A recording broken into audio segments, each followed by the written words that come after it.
I would have loved that you all take positions that you would be publishing in top-level journals. Minimum scope was indexed, and where possible, and it's possible, Q1, Q2 level journals. Q2 level journals, because Q2 level journals would eventually become Q1 level journals. And therefore, it upgrades the status of the paper. So it's about ethical conduct of research. And what does this mean? So I'm going to discuss a few things why, for me, challenging you to continue to publish is very important, and to publish well in a way that it's rated. Collectively, the publications from Africa is very few. Very few. We actually have the lowest number of publications from around the world. When you look at continents, Nigeria, Africa has 56 countries, and our level of manuscript publication is comparable to Australia, a continent that has 2 countries. So when you're looking at the quantity of publications that come out from the continent as a whole, we are equal to Australia, 2 countries, and we have 56 countries. When you look at impact of the publications, you will be shocked that Australia has the highest impact. We continue to have the lowest impact, comparable to Southern America. So we have a commitment. It's not the number of publications per person and promotion that matters. No, it's because when the world bodies want to generate evidence for action, they would unearth these publications. That's how you have international regulations, international policies for me. And so it is the materials that are accessible for them to unearth and synthesize to form policies that they would use. When Africa is not represented in that space, then other people's issues becomes extrapolated to Africa. And I would want us as academics, those publishing, those researching, to take this as what do I say? It's as an obligation. The reason why you're in the academic spirit, you're filling a space somebody else cannot fill. People are trained to be mechanics and they're doing their work. People are trained to be hairdressers, they're doing their work. They're filling their space. You as academics, to fill the space of generating evidence for actions for your country, for your continent. And therefore, if you're not doing what it should be that gets your manuscript published, you are failing the system. It's not about your publication. It's about contributing to the development of a nation, of a continent. Okay? So how do we do this? One of the few things I've seen and I've come to understand from my own years of experience, and yes, I am a grandmother, so I'm not that young, is that we are not filling the space because of these 3 gaps. We're not filling the space because we continue to start from the scratch rather than standing on the shoulders of giants and moving forward from where they have left. What we've done, that means is that you are, and you can only do that by being a mentor, by getting a mentor. Getting a mentor is easy. Go ask mentors. Go ask people that you think can make a difference for you. Please don't ask me. My hands are full. My mentors, I'm not even doing the best for them right now. Okay? So I don't have a space. If you ask me, I will tell you upright, I cannot take it. I'm already failing my mentors because I'm not giving them adequate time. But please go ask people. But you must bring something to the table. A mentor is not your supervisor. Your mentor is not your motivator. Your mentor only adds very little to your work. You do 95% of the work a mentor does 5. Your mentor cannot push you. It's not your motivator. It's you you must have started, and your mentor is saying, look, take this part. Go look for a mentor. The second is that you must go look for a network. And if you don't have, you start, because networks allow you to collaboratively do quality work. It allows you to do quality work. The work that you do as an individual with your 250 naira salary cannot take you anywhere. When you pull yourselves together, you will get publications that is representative of Nigeria, that is representative of Africa, that is representative of West Africa. You pull yourselves together and you get quality papers that people want to read. If you do a study of Ile-Ife like myself, and I want to go to Q1, Q2 journal, nobody will take it. They will take it in predator journals because they are looking for their money.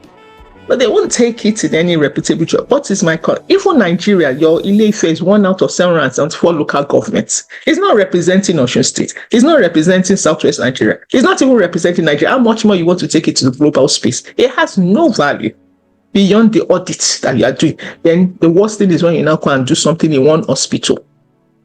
It doesn't make sense. Get networks. Pull people together. It's the same effort that you would use in your one space that you would generate together and get in 30 spaces, 60 spaces, and you get things done. Finally, is training. Training builds competency. Okay, and this is one of the things we do. Training must enable you acquire scientific ability to ensure your publication has scientific validity and there's ethical integrity. For most part of the session, we have trained and focused on ensuring that your work has scientific validity. I would spend some time today focusing on ethical integrity. What does this mean? Okay, this is not all. This is something people do for postgraduate PhD, but this is just enough to get a basic around what you will do for your publications.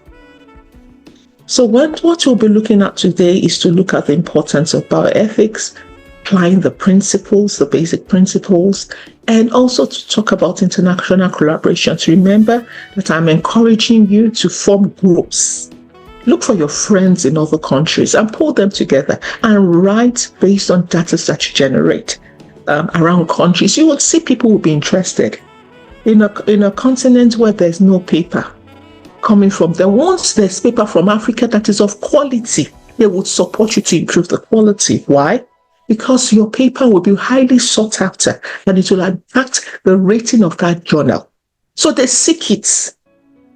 They seek it because they are very few. They don't throw it away.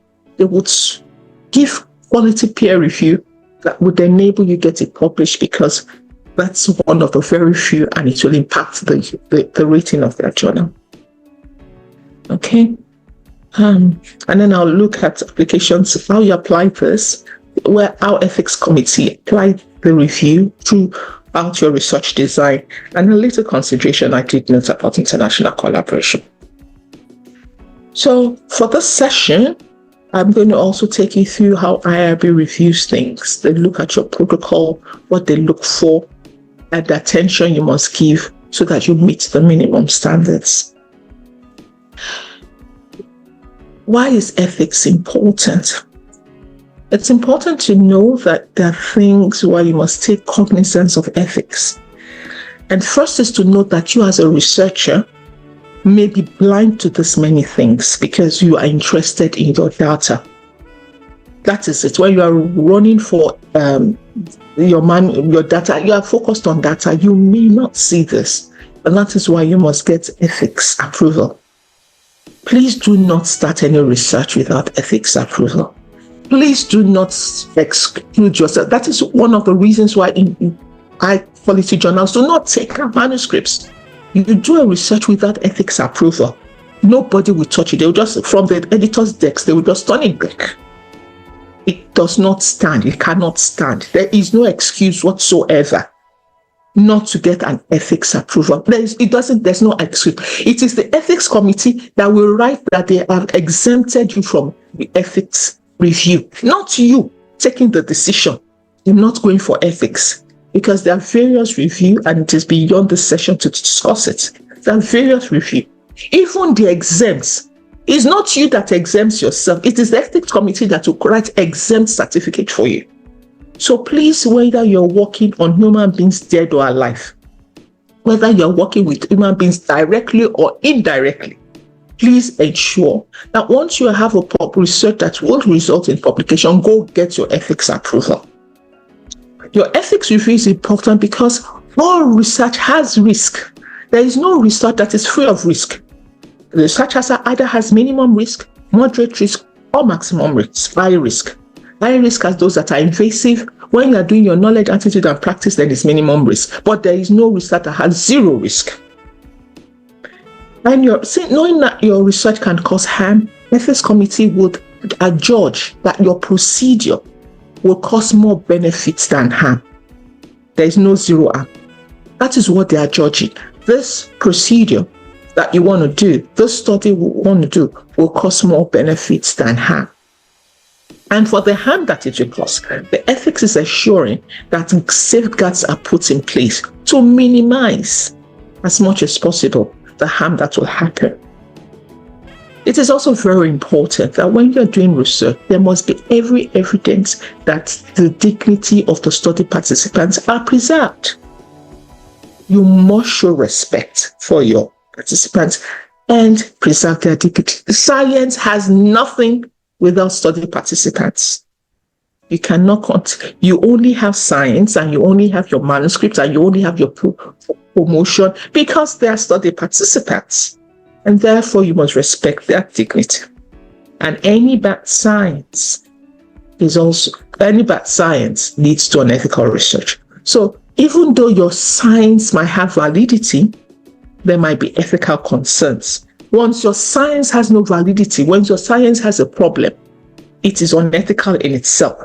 But good science may also have unethical practices, so it must be subject to review. What are the principles? I will be talking about 4 basic principles. Many of you may know this, so I will just reiterate. The first is respect for persons. You must acknowledge that every study participant you're working with, directly or indirectly, are autonomous agents. They have a right to say yes and a right to say no. Your research must be such that it gives them that autonomy to be able to say yes or no to your research, to participate in your research. And to be able to do this, you must give them information in a way that they understand, that comprehend the pros and cons of the research, and can definitely make a decision about participation.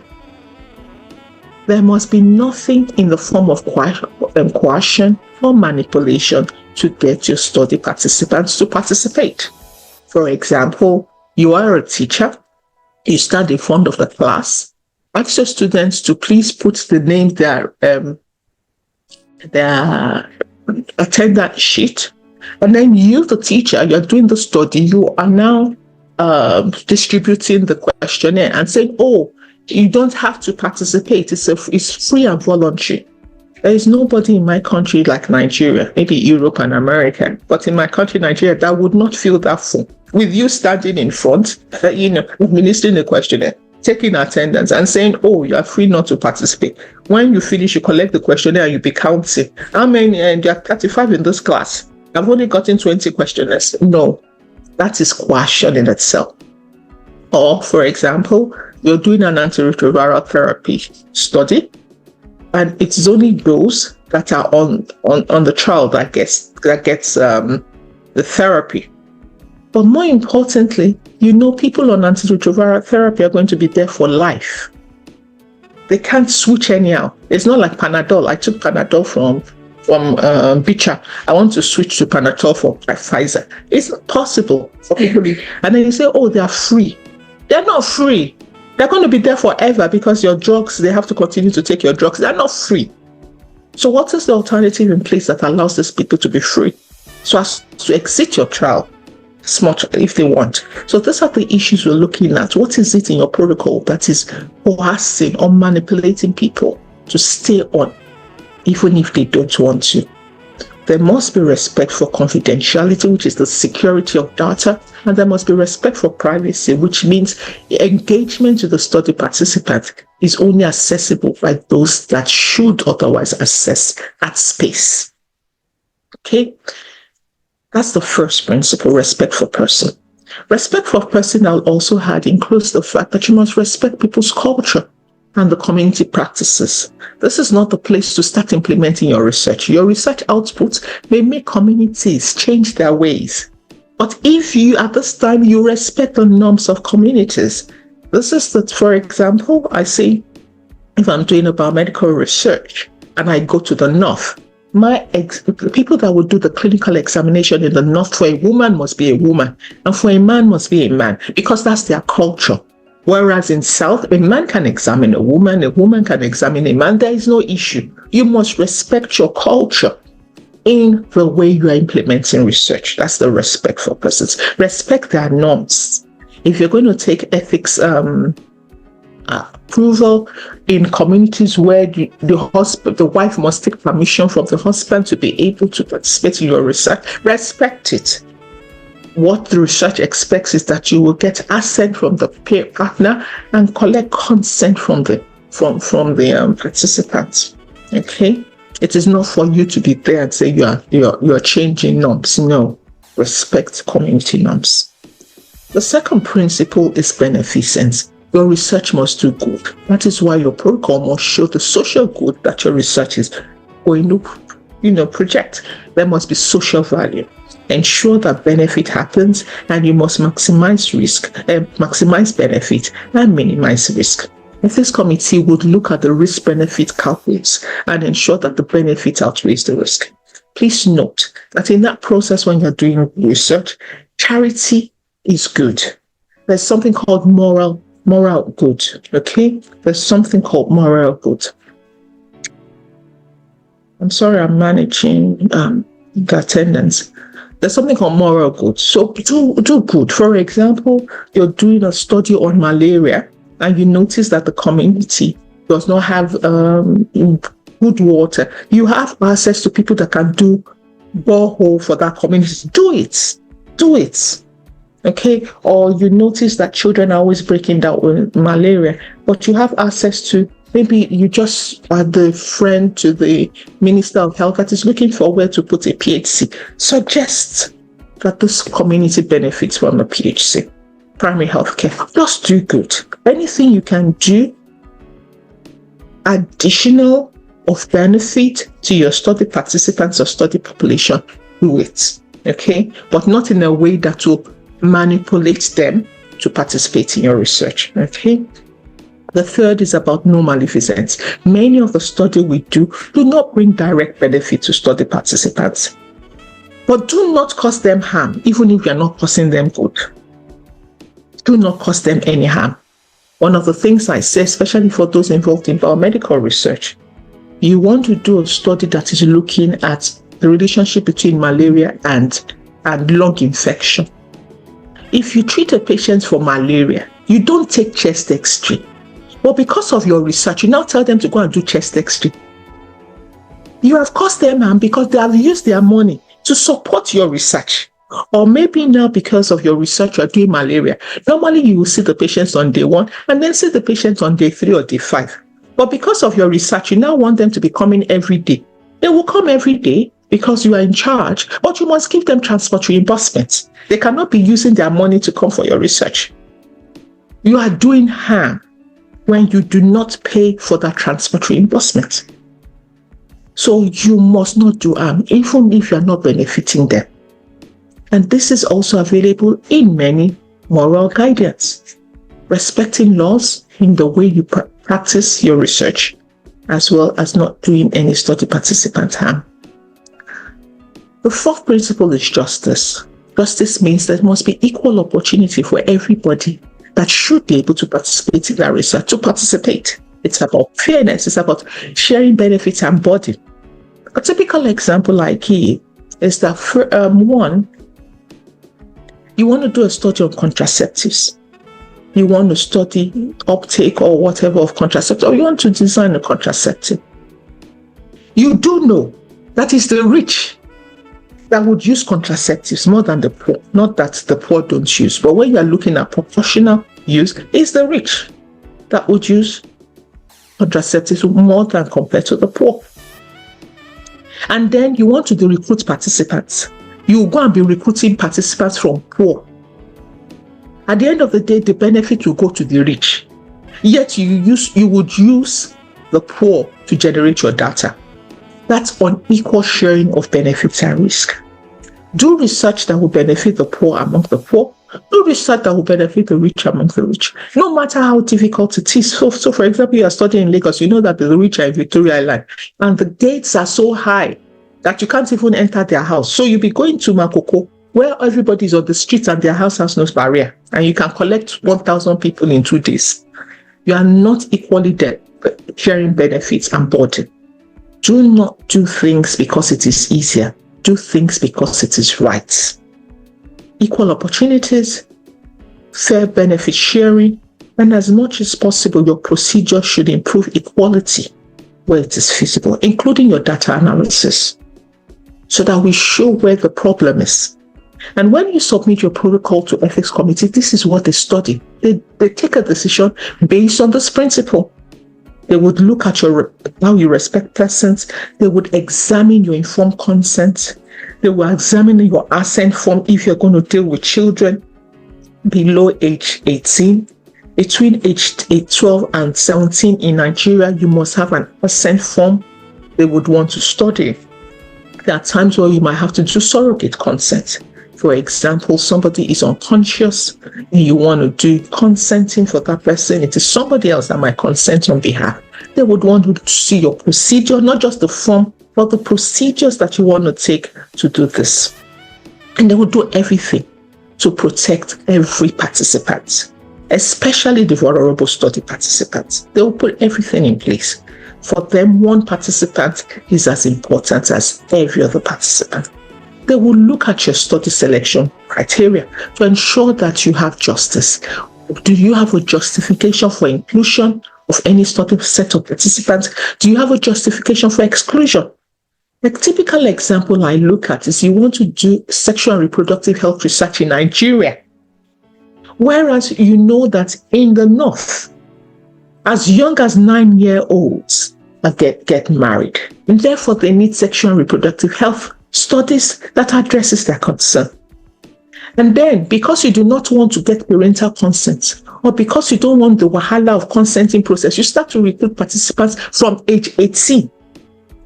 The DHIS in Nigeria shows that by age 16, people are already having children. Some people are already grandmothers by age 20, 24. They're already grandmas. But you, because you don't want wahala, you don't want parental consent, you don't want those kind of things, you now limit your study recruitment to age 18. It is unlawful exclusion. You are excluding people that should otherwise benefit from that research. Therefore, that data would only result in an extrapolation of your results to them, and which may not be appropriate, or you may not represent them. So your study must include people that otherwise should benefit from your sexual and reproductive health research in Nigeria. It may be that recruiting from age 18 may be appropriate for US or UK, but it is not appropriate for Nigeria because people already engage in sex actively, not because they're promiscuous, because their norms and cultural norms allows for them by age 9 to already be married. So this is the kind of thing they look for in justice. And then when they look at beneficence, like I said, the ethics committee are trained on what it means to do risk-benefit analysis and ensure that through the risk-benefit analysis calculus, benefit outweighs the risk. You may not understand the implication, but let me give an example. You may look at a study that is giving therapy in Ife, for cancer management. For you, it is beneficial. However, and it's for children. However, the ethics committee will recognize that your study participants will be traveling to Ife from Ilorin, from Lagos, from Ibadan. There's pothole to deal with. There's bandits to deal with. There is loss for the parents who is bringing the child. There's economic loss for those group of patients. For you, it is that this child is getting drugs for management of cancer. For the committee, it is that there's a whole lot of issues that is related to that access to that cancer therapy in Ife that may at the end of the day increase the risk above the benefits. And then they might suggest, why don't you have an outstation in Ibadan, Ife and Ilorin, rather than having one major station in IFE because their risk-benefit calculus analysis are taken into cognizance a lot more than you otherwise would see. That's just an example. Okay.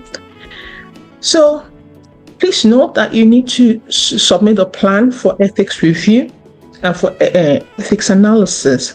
And you have to submit a protocol, and protocol is a plan. Please note that protocols are meant to be developed by research teams. Manuscripts that have 1 or 2 authors are no longer acceptable around the world because this is not maximizing the potentials of team thinking together around a study plan.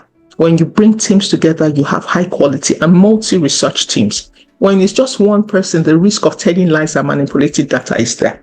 There's no way you as an individual can collect the best of qualities of data. So these are some of the considerations that take into it. It allows you to, of course, when it's submitted to ethics committee, it can allow them to look at the scientific merit and ethical integrity of the research plan. And it allows them also to monitor, because ethics committee are supposed to monitor every protocol that they approve. Having a plan also allows for reproducibility of the study because it is clear what you're doing. And of course, you can submit it to ethics committee. And when you get to the field of practice and you need to amend, you know what to amend because you can refer back to the protocol. Every protocol will have this outline. I'm sure you know it has a title, and these things all matter because ethics committee would review it. And I'll talk about the ethical considerations for every single element. First of all, it is important to have competent members as team members. The ethics committee would review and look at their competency to undertake the study. If you want to do a phase 3 study that is going to recruit participants from 16, from the 36 geopolitical zone, and the PI has never done a study that recruits from three states together, that person doesn't have competency. However, it's possible that as one of the co-PIs have done this kind of study before, so they would see it in the CVs of the PIs that are submitted, and then they'll make such judgment. So they want to look at the range of expertise and the ability for you to reduce them. So when they study the team membership, it's because they are looking at the principle non-maleficence. You want to be sure that the team have the capacity to do the study in a way that they do not unnecessarily induce harm to study participants and the process. They would also want to look at this study summary. It's important you have the study summary, okay? The study summary enables every team member have access to the study. Usually for ethics committee, they would ask some people to look at in details at the study, but they would give all team members the protocols. So please put a summary in your protocol so as to enable them to do. I put a teaser, and I'm sure nobody would say yes, that study protocols should contain study results. No, study protocols can never contain study results because they are looking at the plan for your study and are therefore making comments as per the plan for your study. That is why when you have completed the study and then you go and submit your manuscripts to a journal, and they now make a case that you did not collect ethics approval, you cannot go back to ethics committee to start looking for protocol ethics clearance at that time because you have finished the study. Ethics committee are supposed to make input to the study plan. So if you have already finished the study, then it is the peer reviewers for manuscripts that you should judge what your result is, okay, if it is worthy of dissemination. So if you finish a study, you never collected ethics approval, please don't go and tempt ethics committee by going to them to look for ethics. There's no such approval. There's no retrospective approval. There's no approval for a study done. The only way you will get an ethics approval after you have done your study is to go and tell a lie. You go and tell a lie, present the study as though you have never done it before. But this is the headache that will happen. When you have told that lie and you now submit the ethics clearance, you will see that the date of the ethics clearance is April. You did your own studies in January. It doesn't match. They see it. and then they will throw it away. Except you go and bribe your ethics committee and say they should put retrospective data. You see, you are starting to do so many manipulations of lies. So it is a predatory journal, or a journal that is looking for manuscripts that would take that kind of manuscript. But the world standard is increasing. Nobody will take manuscripts that don't have ethics approval. They will. Also, when you get to your introduction, they would look at your introduction, which is a summary of what is known in the field, the gap, and the justification. This is the social value. Once your research does not make your evidence of social value, it does not match. There's no time. It means there's no justification to waste the finite resources there is. It's finite resource, time, funds, and equipment. It's finite resource. You must give a justification for its use. A person that is filling your questionnaire could as well have been playing, watching videos, sleeping. It's an alternative use of time to spend time with your research. Therefore, if you do research and then it's wasted, it's not published, it's nothing. You're wasting finite resources. So there must be a justification for the use of finite resources. And that introduction is respecting the principle of beneficence, which is maximizing benefit. Your objectives they want to study. Okay, please know that there's primary study objectives, there's secondary study objectives, and there are tertiary objectives. One of the things I encourage is that when you pull yourself into a team, look at all the possible studies that you can do and get approval for all the possible studies that you can do. Okay, and there might be primary objective, which is the study for which you calculate your sample size and make your inferential results. Secondary are those that you can also generate from the study, but for which the study was not powered for. For example, when you do your primary study, you might generate co-founders, age, sex, socioeconomic status. As a secondary objective, you might look at those confounders and its association with some of the variables that your dependent or your independent variables. Okay, those are second. So your study for secondary objectives, the results would only generate an hypothesis because it was not powered to make that result, inferential result. And tertiary objectives are also possible that it's exploratory to also only generate hypothesis. So look extensively at what is possible from the data you have and then get approval for that comprehensive, okay? So that you don't have to go back every time you want to do a secondary objective. It's also important that you describe your study design. A wrong study design is unethical, it's a waste of resource, and the wrong study design can also cause harm. Okay? And when you do a proper study design, it's about respecting the principle of non-maleficence. At this time, I'm conscious of time, so I'm going to race through because we've talked about this. In the 20 to 24 weeks we've been doing this, every single issue about research design we've taken care of, or everything about your study design. I'm just going to focus now on the ethical considerations for this design, for this element of your manuscript. It is important that you include details about your study population. There must be a criteria justification for participants inclusion, and there must be justification for participants exclusion. I've explained that. Unjust inclusion and unjust exclusion is not ethical. And please note once again that exclusion is not the opposite of inclusion. There must also be justification for site selection. You cannot just wake up and be doing a study and you just chose Ile-Ife. Why? Why is it Ile-Ife? But you can't just wake up and say it's Kano, Kaduna, and why? I might say I am checking one site in every local government. I can also justify and say that is the site close to where I am.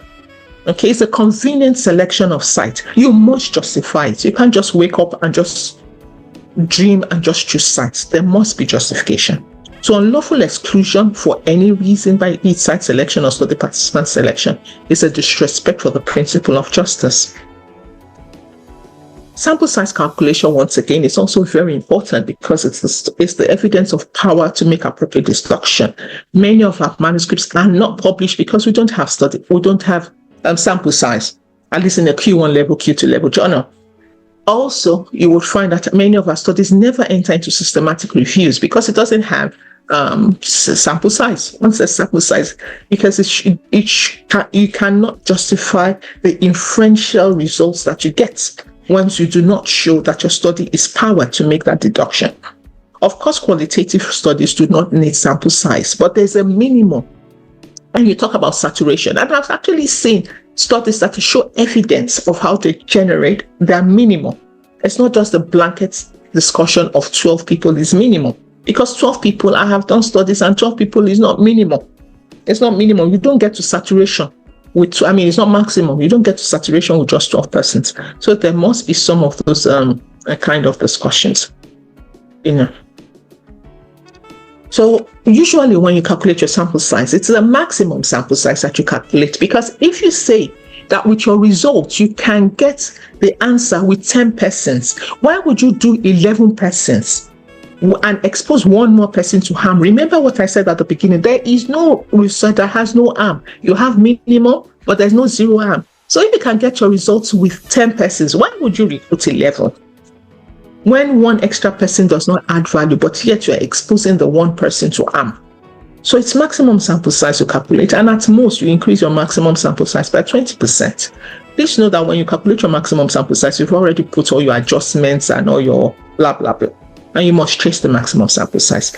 And this is important because of the respect for the principle of non-maleficence, okay? You do not unnecessarily expose people to harm just for the sake of collecting data. The next is your study procedure. Please, you must write a detailed study procedure for review, okay? And this review would ensure that the study procedures ensures rights of people are not breached.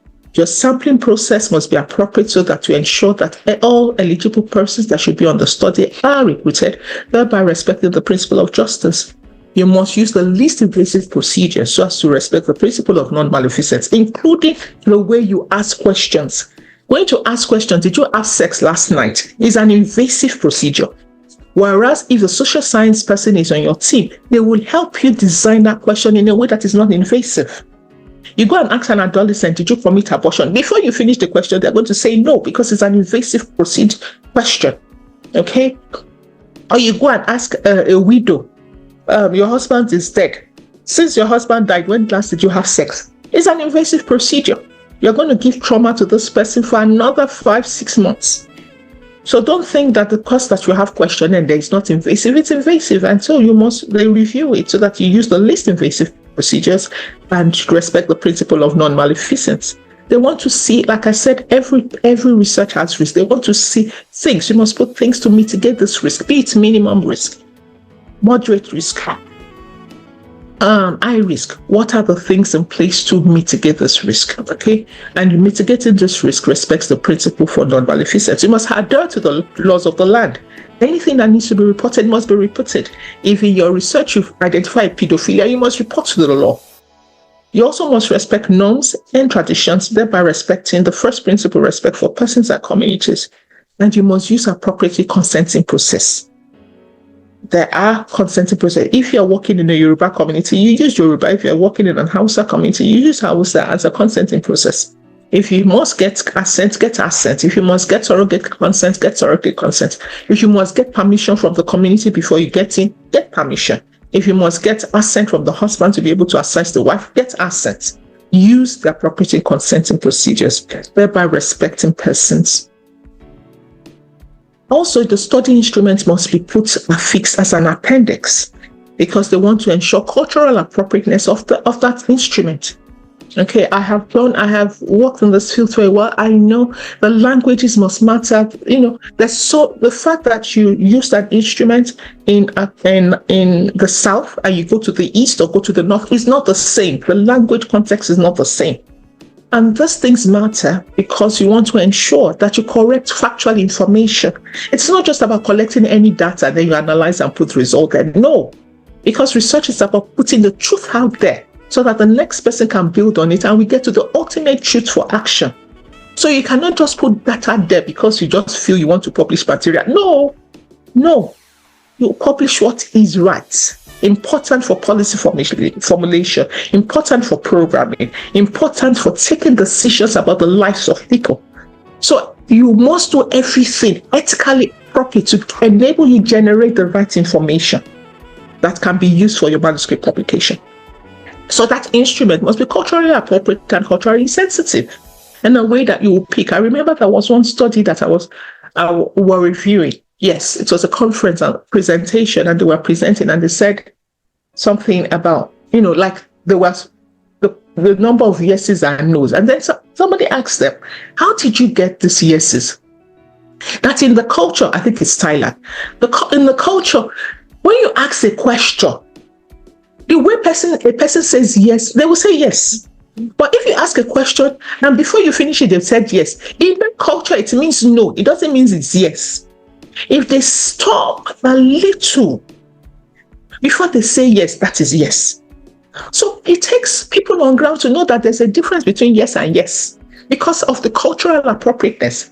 So because somebody says yes, you say, oh, it's yes. It doesn't mean yes. There are two yeses in that culture. There's a yes that means no and a yes that means yes. Without you being culturally sensitive, you would not know the distinction.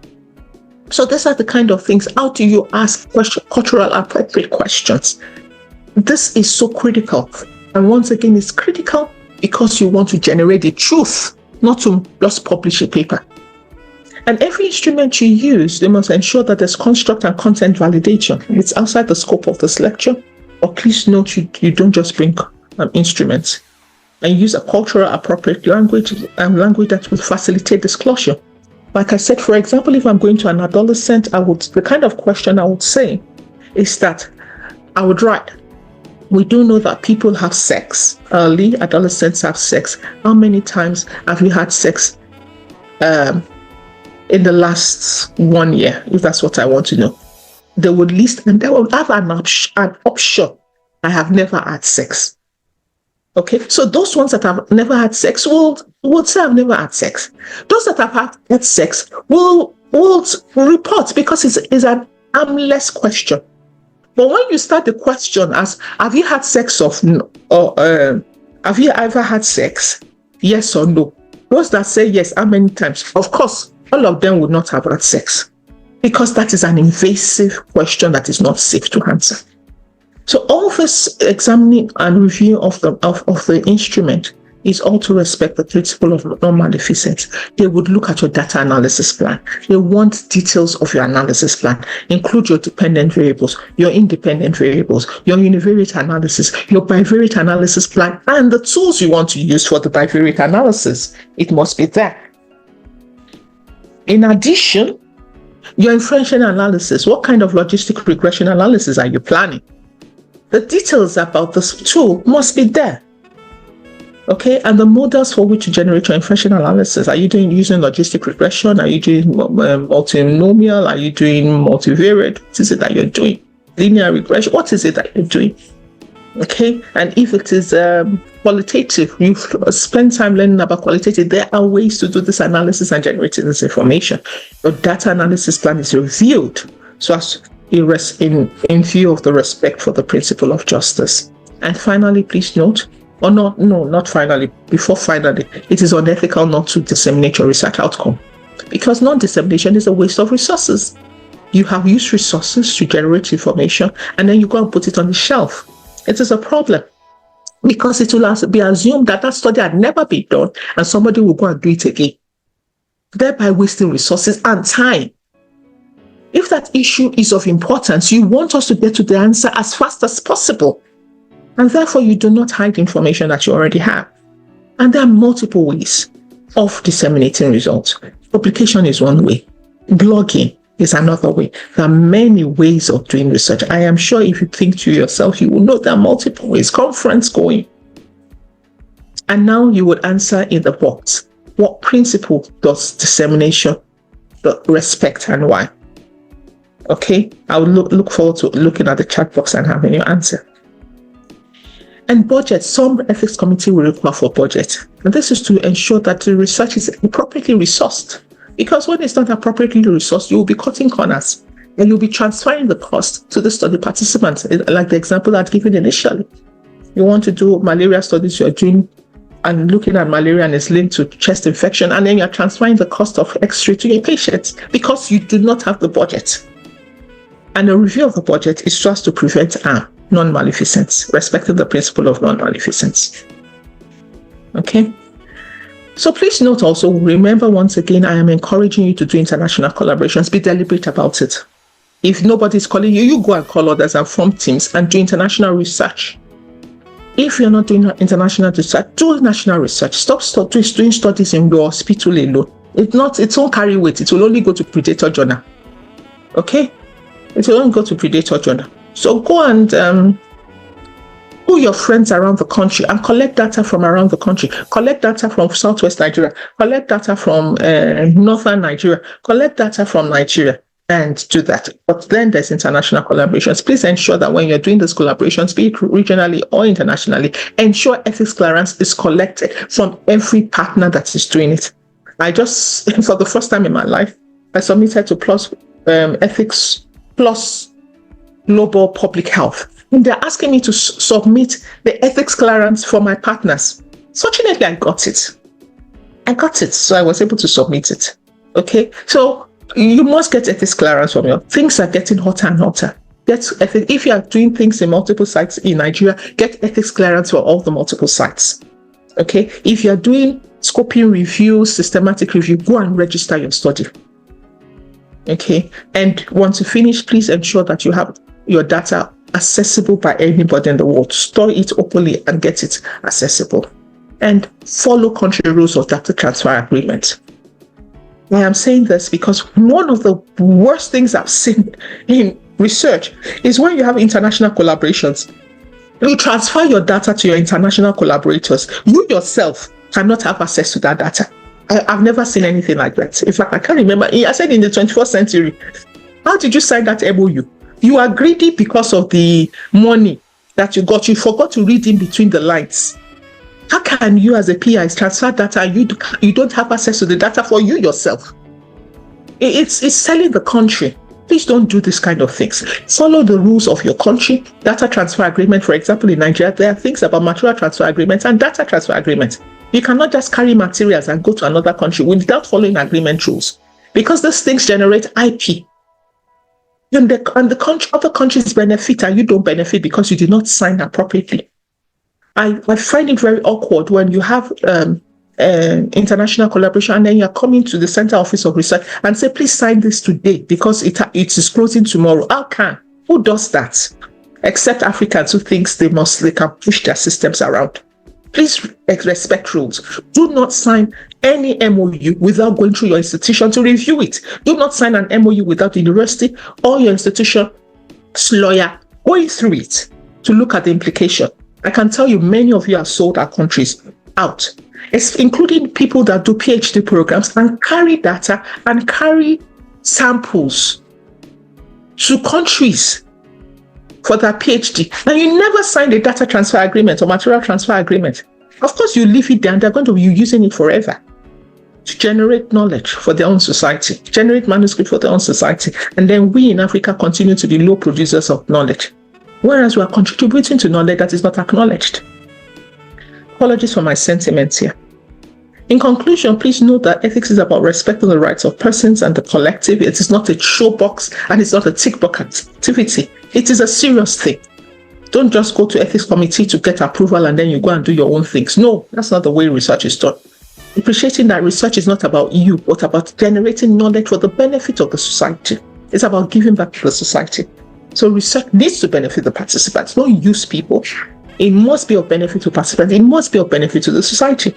Research is what has turned China into what it is. Africa, I repeat again, Africa's research productivity is too low for the populations of people we have and for the number of people we are contributing to the outside world through our JAPA syndromes. We must change that paradigm. It's beyond paper getting, and it's about treating participants, not again subjects, with respect, even in generating that data. And please, once again, let our ethical practice go beyond the show of ethics, but let us actually do ethics as it's ought to be. I think I want to stay there and also note that I will be talking about something close to this tomorrow online, and you can have the link. Thank you very much.